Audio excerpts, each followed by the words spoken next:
Je vous l'ai dit dans les titres, les élèves du CG Ngoyo A peuvent désormais souffler un bâtiment de 6 salles de classe. Leur a été doté.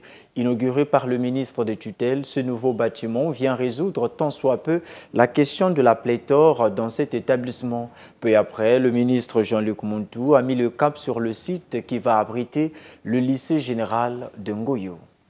Ils étaient tous confinés dans ce petit bâtiment. Les 1300 élèves du CG Ngoyo A ont vu leur peine atténuée par ce nouveau bâtiment, inauguré par le ministre Jean-Luc Montou.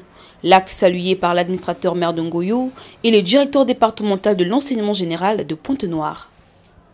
Monsieur le ministre, votre présence parmi nous à l'occasion de cet événement est la preuve de l'engagement du gouvernement de la République, de son chef, M. Anatole Coliné Makosso, dans la matérialisation du programme de société de son Excellence M. Denis Sassou Nguesso, président de la République, chef de l'État.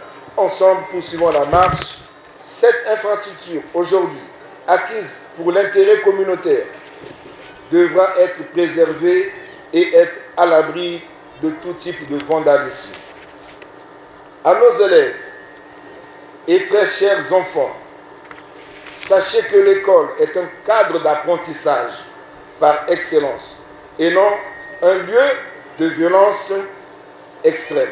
Aujourd'hui, ce bâtiment est venu pour régler toute la difficulté qui comportait à ce que certains enfants délaissent les cours parce que manque de place.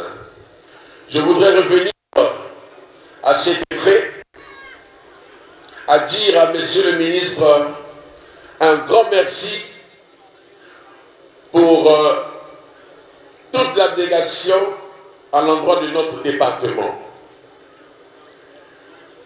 La tâche est immense, certes, mais nous savons et nous sommes convaincus que nous y arriverons. Aujourd'hui, Ngoyo A, demain, le lycée de Côte-Matev, après-demain, d'autres infrastructures. Lycée de Côte-Matev, le ministre Montou a visité le site sur lequel il devra être construit.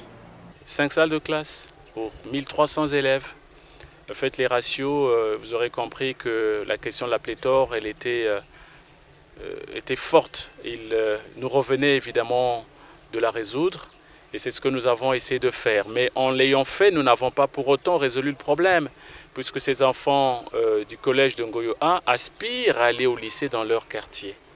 C'est ce qui justifie le déplacement que nous venons de faire sur ce site de Côte-Matev où nous aspirons nous-mêmes aussi à ériger un lycée dès la rentrée prochaine pour permettre à ces enfants de poursuivre sereinement leurs études et de rester dans leur quartier puisque notre volonté est celle-là de faire en sorte que les infrastructures scolaires soient de plus en plus proches du domicile des apprenants et pour leur permettre ainsi de se développer, de se construire et de vaquer librement aussi à leurs apprentissages. Tel est le souhait du gouvernement de la République et tel est également le souhait exprimé par son Excellence, Monsieur le chef de l'État.